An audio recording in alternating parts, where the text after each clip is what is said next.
Alright, so I've done a little looking, and I've looked at my Husky 5 Series and the 462.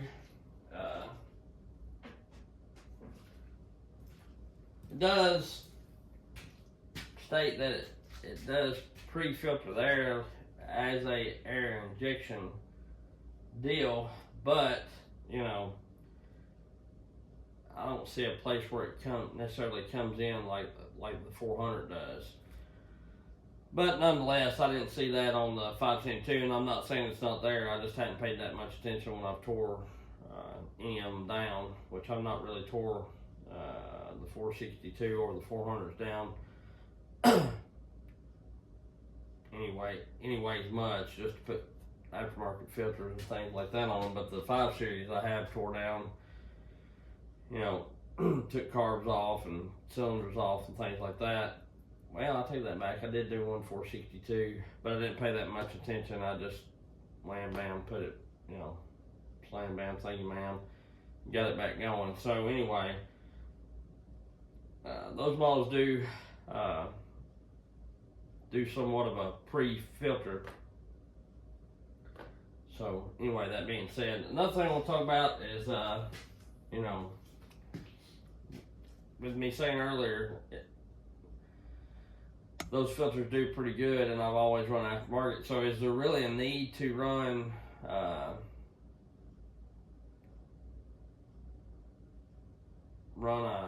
aftermarket filter on those saws? You know, we all know the 5 Series Huskies are not as good as the 3 Series was. So what people claim, you know, and I've even said that before too, and I don't think they're as good, but you know, me remember back to my 390 and my 372 and things like that, you know, after a time of cutting, the filter stayed pretty clean, but I could look down in the air horn and see a bit of fines down in there. I just think the topic, with all these aftermarket filters and everything, I think the topic has got more popular, you know, and I think those little bit of fines back 20 years ago wasn't talked about near as much, because they were so much better than the Stihl, you know, 046s, the Stihl 044s, 461s, and things like that. The 3 Series was, because you look at these newer model saws and you look at a 500i or 661, and I don't know that they let a ton of fines in. I think all the saws that I've ran, the 5 Series, Huskies, the Echo 620s, the Stihl 590s, blah, blah, blah, blah. Some sorts and others, don't get me wrong, but I think they all let a bit of fine particles in, dust or whatever. How much of that actually makes it down to how much of it makes it into the cylinder and piston area, I don't really know, because like Charles Briscoe and I talked, you know, saws, you get a little spit back, that air intake is wet, or the air horn, whatever you want to say, is wet with gas and oil, and that oil is going to stick any bit of fine dust right there to where you can see it. So it's going to look a lot worse than it probably is, and a lot of that fine dust is probably not even making it in there, in my mind. Now, you let me know if I'm wrong, but in my mind, that dust, it's like spraying Armor All on your dash. You can have a pretty dusty truck, and it looks pretty bad, you know what I mean? And then you can clean it all up and shine it down with Armor All and sit in your truck seat 2 or 3 times, and all that dust blow up out of them, and then before you know it, in 2 days, the dash looks worse than it did before you cleaned it. So I think all saws are going to get a bit of fines in them. My thing is, with the 500Is and the 661s, they may have more due to lack of people cleaning the air filter as often as it needs to be cleaned. In my mind, the 661, the 500i, the 461s, the two, what I call the two-piece saws, the two-piece tops, to me, you need to clean that filter quite a bit more because the air is not pre-filtered, and you have more of a chance of the fines going in there and getting clogged up and all that because it carries so much dust. You know, you can look at this Buxton 500i, and I've cleaned this filter. I think I blew it off the last time I used it. I try to blow it off pretty regular. The top of it, I mean, I didn't like clean it, but you look at this filter and you see there's quite a bit of dust there. And if I had to blow that off, it would look 20 times worse, probably the same amount of runtime on that 400 and this would look far worse just due to the fact that it don't pre-filter the air with that air injection deal. And also, I'm running an oil filter, so like Aaron A. Lynch said in one of his last 500i videos, he was doing a saw for a gentleman, and the oil was pretty heavy on the air filter.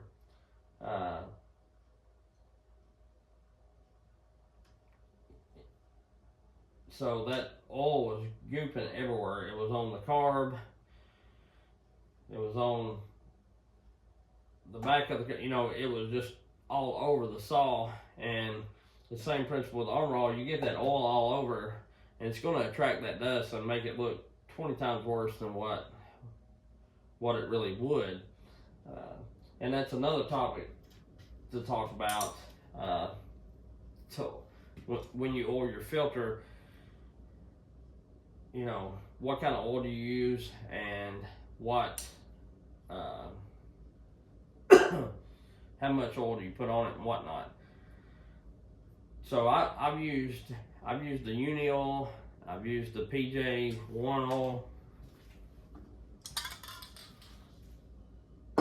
and I've used the Bell Rays oil. And I know a lot of people like the Bell Rays oil, and I'm not saying that it's bad oil, but to me it is extremely thick, and it's extremely hard to squeeze out of the filter.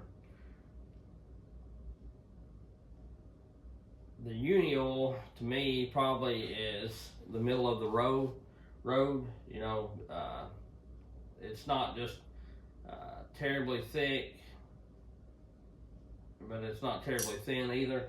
And then, of course, this PJ1, it's still a good tacky oil, but it's, to me, it would be a little better if it come in a regular bottle, because these aerosol cans, you go through one pretty fast. But to me, you can spray down a filter, which I've got one ready.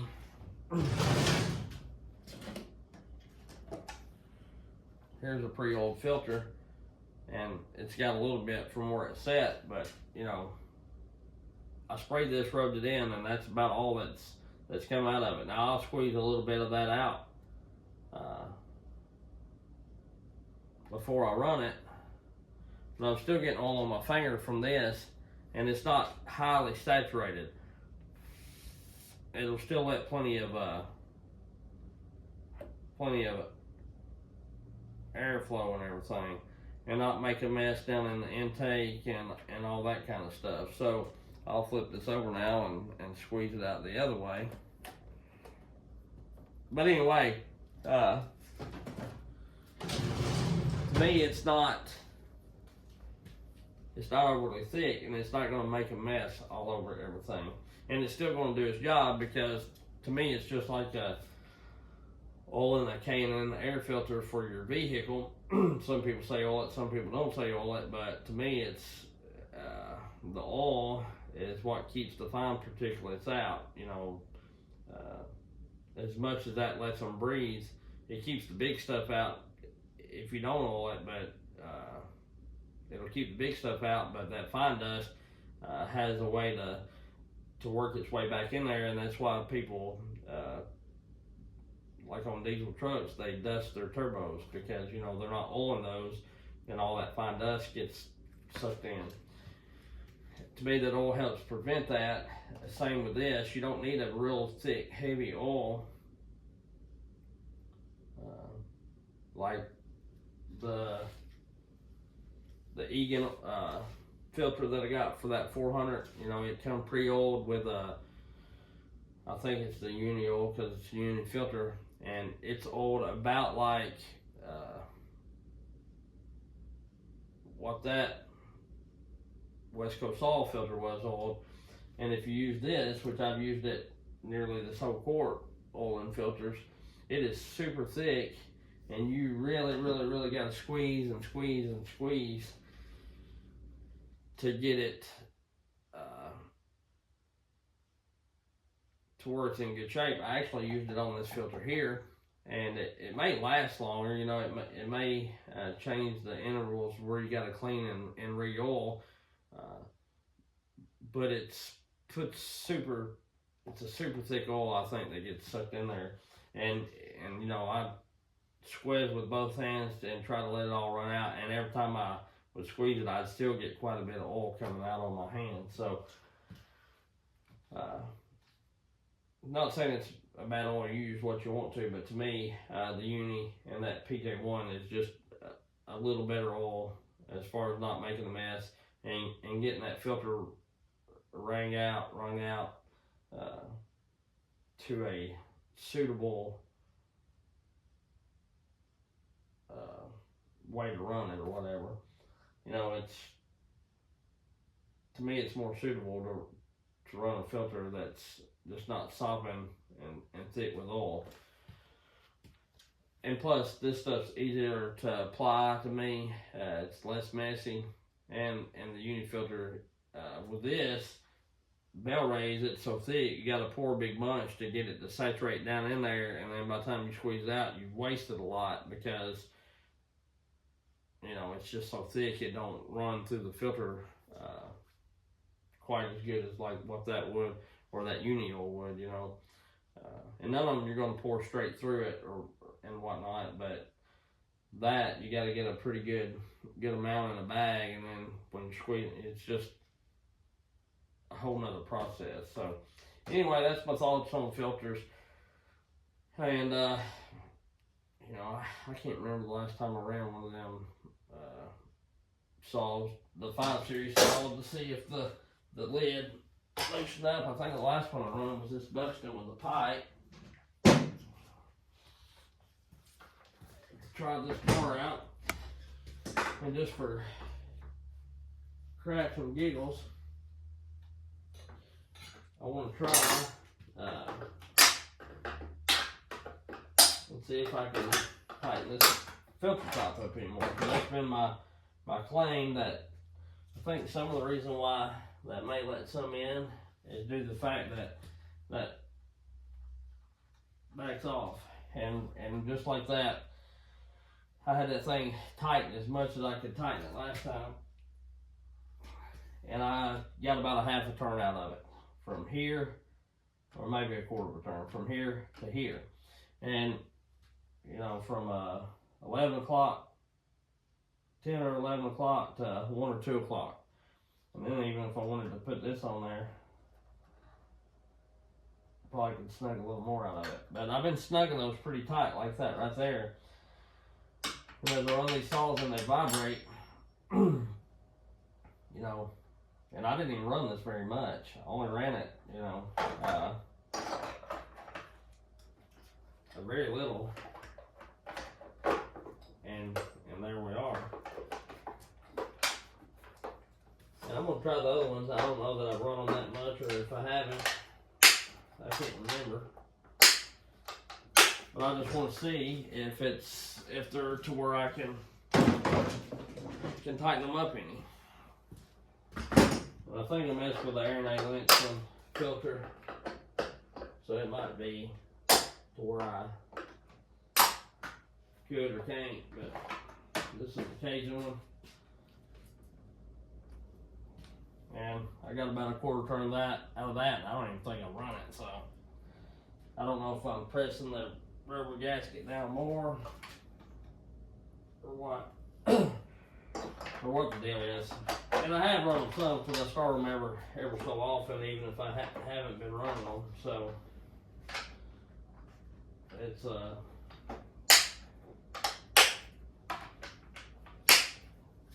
something to look at. I don't know if I'm the only one that has that problem or not. And they may not be backing off enough that it matters. But that's one thing with Stihls. I just tightened that one up. I got a little bit out of it. But that's one thing with Stihls, twist and lock on. I don't figure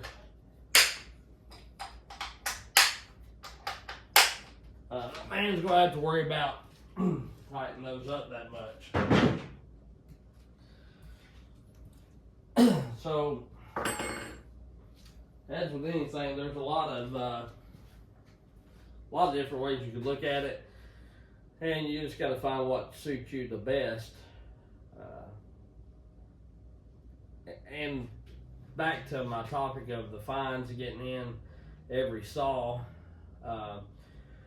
I will say, once you run a aftermarket filter, you know, like the West Coast saw filter or the Egan filters, I have not seen an old filter, let's say, even if you don't run one of them. I've run regular unis on different ones, you know. But even the 462 and 400, I ran a regular booted uni, left the stock intake on or whatever, and just clamped a uni to it. So anyway, what I'm getting at is, if I've ever ran an old filter on a saw, even Gordy's 572 old filter, and I think with those filters, anyway, I'll finish what I'm saying.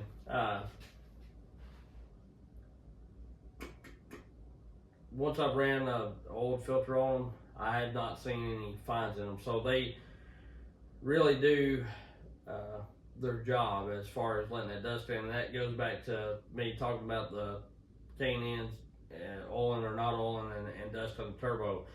I feel like those pleated air filters, no matter the case, are going to let some dust, excuse me, some dust through no matter what. And that's what you see down in that intake horn. And, you know, it is what it is. But, like I say, once you oil a K&N filter, you don't get that dust. And once you use an oil filter on these saws, you don't get that dust. It's pretty well clean, other than what you drop in there taking those off. So, it's a pretty good deal. And then I forgot what I was going to say after that.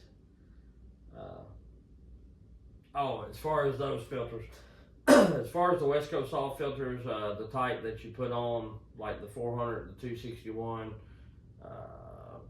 572, that's got that takes the clamp and the rubber boot, I feel like this oil is a lot better because you can spray it as thick or thin as you want it. You don't have to do a lot of squeezing. With that, by the time you pour as much in there as you need, you got to really do some squeezing.